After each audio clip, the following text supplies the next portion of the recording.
Good morning, জয় শ্রী কেদার। তো আমরা এখানে মন্দিরের ঠিক কাছে এখানে একটা আশ্রম রয়েছে।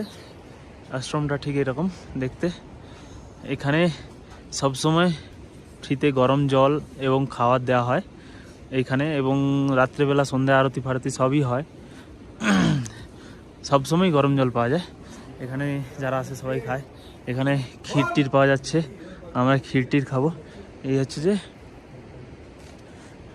জাস্ট এই হেলিপ্যাডের উল্টো দিকেই আশ্রমে গরম জল পাওয়া যাচ্ছে সবসময়। ঠান্ডা লাগলে গরম জল এখান থেকে নিতে পারেন, এবং সন্ধ্যার সময় আরতি হয় মন্দিরটা। আশ্রমে এখানে থাকতেও পারবেন। আমরা এখন এখানে গরম জল আনতে এসেছি, গরম জল নেব এবং ক্ষীর খাবো। ফ্রিতে ক্ষীর দিচ্ছে।